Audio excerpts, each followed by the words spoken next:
अपनी माँ को आवाज़ लगाता है, पहले धीरे से फिर तेज़, और तीसरी बार की जो आवाज़ होती है एकदम चीख कर और चिल्लाने वाली आवाज़ होती है। उसकी माँ को पहली बार समझ नहीं आता है और दूसरी बार जो उसका ध्यान था वो टूटता है। और तीसरी बार जैसे वो अपनी बेटी की आवाज़ सुनती है वो भागती है और दौड़ के जाती है, और जैसे वो घर की दहलीज पार करती है उसके बेटे की गर्दन उसके पैरों में आकर गिर जाती है।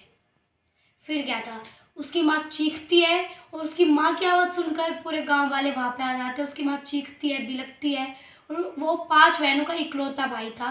वो 5 बहनें भी आ जाती है, वो भी रोती है, बिलखती है, और किसी ने उस चीज़ की फ़ोटो खींचकर सोशल मीडिया पे अपलोड कर दिया और सोशल मीडिया पे फैल गया। सब कहीं पे ये सब इसकी चर्चा चल रही है। एक तरफ बना रहे थे लोग दीपावली का पर्व और दूसरी तरफ इस चीज़ को लेकर चर्चा चल रही थी। फिर शासन और प्रशासन को भी आगे आना पड़ता है। शासन कहते हैं कि हम जितना जल्दी हो सकेगा कातिलों को सलाखों तक पहुंचाएंगे और उनको कड़ी से कड़ी सजा दिलवाएंगे। विपक्ष भी कई तरह के आरोप लगाना शुरू कर देते हैं और बहुत सी गलतियां सामने आती हैं। सवाल यही उठता है कि अगर कानून कुछ कर भी पाएगी तो क्या उस 16 साल के बेटे को वापस ला पाएगी? क्या उन 5 बहनों के इकलौते भाई को वापस ला पाएगी? कत्ल की वजह सामने आने पर लोग सोचने पर मजबूर हो सकते हैं कि इतनी छोटी सी वजह कत्ल की इतनी बड़ी वजह कैसे बन सकती है। आज की घटना वाकई लोगों को सोचने पर मजबूर कर सकती है। मैं इशू आज की जो सच्ची घटना मैं आपको सुनाने जा रही हूँ, ये है उत्तर प्रदेश का एक जिला है जौनपुर। जौनपुर से 10 किलोमीटर दूर गोरा बादशाहपुर थाना क्षेत्र का गांव लगता है कबीरुद्दीनपुर। बात कर रही हूँ 30 अक्टूबर 2024 की सुबह 7:30 बजे के लगभग। रामजीत यादव का इकलौता बेटा होता है वो अनुराग यादव उर्फ छोटू, जिसकी उम्र होती है 16 साल। वो 7:30 बजे सुबह ब्रश कर रहा होता है। 5 बहनों का इकलौता भाई होता है वो। जैसे रोज की तरह वो ऐसे ही खड़ा हुआ था और अचानक वो धीरे से अपनी माँ को आवाज़ लगाता है।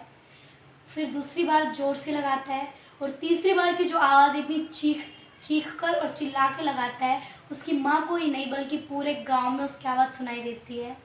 था कि वो आवाज़ बार बार माँ माँ करके गूंज रही है। माँ जो उसकी होती है आशा देवी, वो दौड़ती है और जाती है, और जैसे ही वो अपने घर की दहलीज पार करती है उसके बेटे का जो सर होता है ना वो उसके पैरों में आकर गिर जाता है। और जैसे ही वो उस सर को देखती है रोती है और कहती है कि मेरे बेटे को मार दिया। मतलब जो भी वो स्पीच कह सकती थी वो सब कह रही थी कि जो भी मेरे बेटे को मार दिया, ये सब वो ऐसे कह रही थी। वो समझ नहीं पा रही थी। 3-4 लोग थे आखिरकार, और गांव का एक व्यक्ति होता है लालता यादव, उसका बेटा होता है रमेश यादव, उसके साथ एक और लड़का होता है जिसका नाम होता है सूरज यादव। कुल मिला के 5-7 लोग होते हैं जिनके सबके हाथ में एक एक हथियार होते हैं। जैसे किसी के हाथ में तलवार, किसी के हाथ में कुल्हाड़ी, हसिया, दराती, मतलब ऐसे जो हथियार होते हैं इन सब के हाथ में ये हथियार थे। और ये सब अनुराग के पीछे पड़े हुए थे उन सब हथियार को लेके।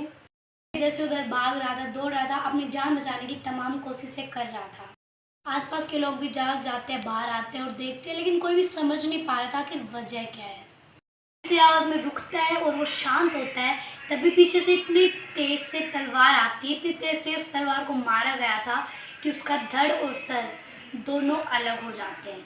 और जैसे वो अलग होते हैं उसकी माँ के पैर में जाकर वो गिर जाती है गर्दन, और उसकी माँ चिल्लाती है, चीखती है, रोती है, और उसकी जो बहनें होती है वो 5 बहनें आ जाती है और वो बहनें भी रोती हैं। पूरा गांव वहाँ पे इकट्ठा हो जाता है। पूरा गांव भी मतलब सारे इस चर्चा कर रहे हैं इस चीज़ की, और गांव ही नहीं बल्कि पूरे सोशल मीडिया को इस चर्चा ने हिला के रख दिया है। डीएम डॉक्टर दनीश चंद और साथ ही एसपी डॉक्टर अजय पाल शर्मा और सीईओ बादशाहपुर के जो अधिकारी होते हैं ये सारे मौके पर आ जाते हैं।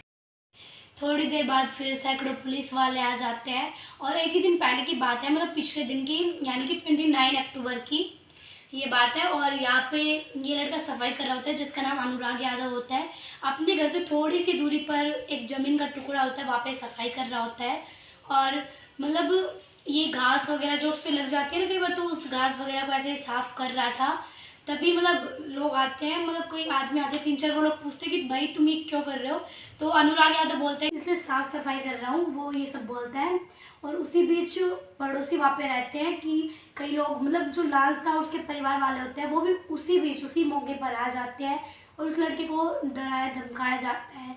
बोला जाता है कि तुम यहाँ से चले जाओ, मतलब उसको टॉर्चर किया जाता है एक टाइप से, उसको गंदी संदी बातें उससे कही जाती है और गालियाँ वगैरह दी जाती है। और उसको जिस टाइम पे टॉर्चर किया जा रहा था उस टाइम पर जो गांव के लोग होते हैं वो उसके सब कहते हैं कि तुम अभी लड़ाई झगड़े मत करो, बातें मत करो, इस टाइप के ऐसे गंदी बातें मत करो, क्योंकि कल त्योहार है, दीपावली है। तो मतलब इतने अच्छे पर्व पे कभी भी हमें ऐसा ये सब नहीं करना चाहिए। तो ऐसे गाँव वाले समझाते हैं। अनुराग अपने घर जाता है और वो घर जाकर इतना कुछ नहीं बताता है कि मेरे साथ ऐसे लड़ाई फसाद हुआ है, ये सब वो नहीं बताता है। कि वो जानता नहीं था आखिरकार आगे वो इतना बड़ा कदम उठा सकते हैं या फिर इतनी बड़ी भी लड़ाई हो सकती है। जैसे ना तैसे रात तो कट जाती है, लेकिन लालता को कुछ ऐसा लग रहा है जैसे उसके साथ कोई बहुत बड़ी वारदात हो गई हो। तो मतलब प्लानिंग करते हैं सारे, तो जो भी लालता होता है उसके घर वाले जितने भी लोग होते हैं वो सब प्लानिंग करते हैं और वो सब मौके पर सुबह पहुंच जाते हैं। और सबके हाथ में हथियार होते हैं, जैसे किसी के पास तलवार, हथियार, ये सब तलवार होते हैं उनके पास। और वो मौके पर जाते हैं और अनुराग की मतलब जो गर्दन होती है, उस सर को काट कर उसकी हत्या कर देते हैं। करते हैं तो मामला सोशल मीडिया पर वायरल होने लगता है और लोग ज़्यादा से ज़्यादा इस मामले के बारे में जानने की कोशिश कर रहे थे। दरअसल ये बात स्टार्ट होती है साल 1995 में। रामजीत यादव होता है और उसके 20 किलोमीटर दूर लालता यादव। रामजीत यादव के 5 बेटे और एक बेटा होता है। लालता यादव जो होता है एक दबंग प्रवृत्ति का व्यक्ति होता है। 1995 में ग्राम समाज की भूमि को लेकर अक्सर यहाँ पे विवाद चला करता था। ये बात कुछ इस तरह से थी, लगभग 1 से 1.5 विषय या 2 विषय जमीन होगी, इतना जितना कि एक दुकान होती है, दुकान से थोड़ा सा बड़ा, लेकिन उससे थोड़ा बड़ा नहीं। इस छोटे से जमीन के टुकड़े को लेकर यहाँ पे कुछ बहुत सालों से यहाँ पे लगातार विवाद चल रहा था, बातचीत बन नहीं पा रही थी। आखिरकार ग्राम पंचायत के कुछ सदस्य बैठते हैं और सदस्य बैठने के बाद वो तय करते हैं। तो जैसे रामजीत यादव लालता यादव के बीच में लड़ाई होती है, तो रामजीत यादव को बोल देते हैं कि तुमने इस जगह पे कुछ भी दीवार वगैरह करवाने तो तू करवा सकता है, क्योंकि यहाँ पे फिर कोई भी लड़ाई झगड़ा नहीं होगा और ये बात यहीं पे ख़त्म हो जाएगी।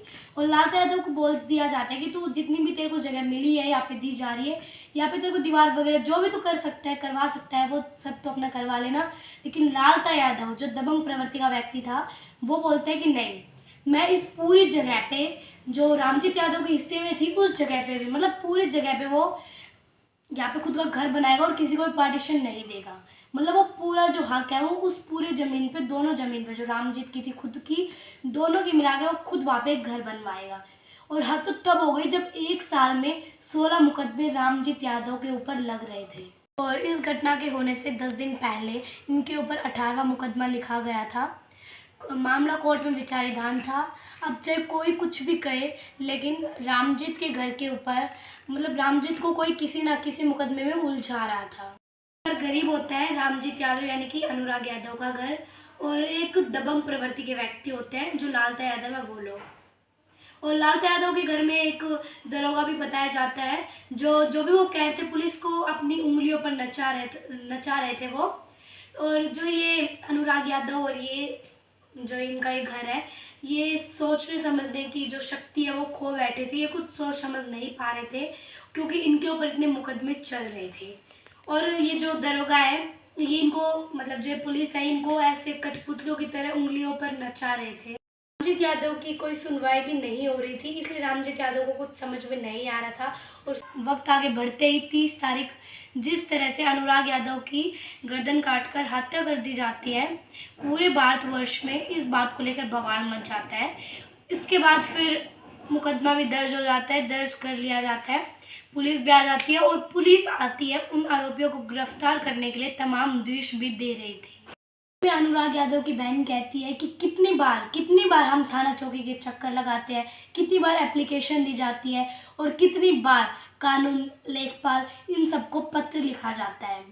उनको बोला जाता है कि आप हमारे घर आइए और जो छोटी सी ज़मीन को लेकर इतना बड़ा विवाद हो रहा है, चाहिए 1.5 विरसा हो, चाहिए 1 विरसा हो, इस विवाद को हमेशा के लिए ख़त्म कर दीजिए। दूसरी पार्टी होती है दबंग प्रवृत्ति की होती है और साथ ही उसमें एक दरोगा होता है जो पुलिस वालों को अपनी उंगलियों पर नचा रहा था। और जो अनुराग की फैमिली उसको कोई मुड़कर भी नहीं देख रहा था, जबकि इस हत्याकांड के बाद, अनुराग की मृत्यु के बाद डीएम एसएसपी हो या तमाम नेता ही क्यों ना हो, सारे पहुंच गए थे, मीडिया कर्मी भी पहुंच गए थे और ये जो पूरा मामला है पूरा चर्चित हो रहा था।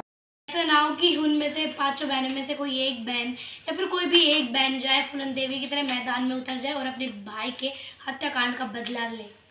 जैसे मतलब इसमें ये पुलिस की भी जिम्मेदारी बनती है, कानून की भी जिम्मेदारी बनती है कि इनमें ज़्यादा ध्यान दे, ज़्यादा इनमें टाइम दे, क्योंकि जो ऐसे मामले होते हैं छोटे में बहुत बड़े हो जाते हैं। जैसे कि अभी ये छोटा सा ज़मीन 1 वर्ष 1.5 वर्ष की ज़मीन थी, उसी में इतना बड़ा मामला बना दिया। तो अब पुलिस वाले जानते भी होंगे फ्यूचर में, पास्ट में ऐसा सब हुआ होगा और फ्यूचर में भी होगा ये सब, और पास्ट में पुलिस ने देखा भी होगा और देख के भी अनदेखा कर दिया होगा। तो इसमें जिम्मेदारी बनती है पुलिस की और कानून की कि इन जो ये मैटर होते हैं इन मैटर में ज़्यादा ध्यान दें।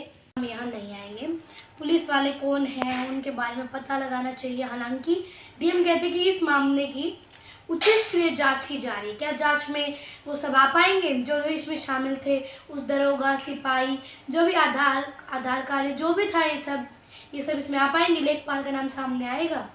यह कहा कि ये जमीन खून मांग रहे, क्या वाकई में चाहते हैं कि इस चीज़ को, इस हत्याकांड को अंजाम दिया जाए?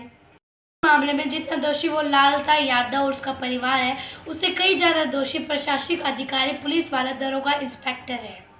अनुराग दबंग परिवार की वजह से सामने आने से भी कतराने लगता था। वो इस परिवार से इतना डर चुका था कि प्रैक्टिस करने भी नहीं जा पा रहा था। जब उसके कोच का इंटरव्यू लिया जाता है, बहन ने जो इंटरव्यू दिया है वो वाकई भावुक करने वाला है और कई तरीके के सवाल खड़े करने वाला है। सरकार को भी इस मामले में उच्च कदम लेना चाहिए और आरोपियों को कम से कम समय में सजा देनी चाहिए। जहाँ पर भी छोटी छोटी बातों पर ये कत्ल हो जाते हैं, इन पर ज़्यादा टाइम देना चाहिए और ज़्यादा इन पर गौर करनी चाहिए। तो जो मेरा मकसद था, ये आप लोगों का टाइम वेस्ट करने का मकसद नहीं था, बल्कि आप लोगों को इन चीज़ों के बारे में एक्सप्लेन करना था, बताना था कि आप लोग इन चीज़ों से सेफ्टी बनाए रखें ताकि आपके लिए भी अच्छा हो।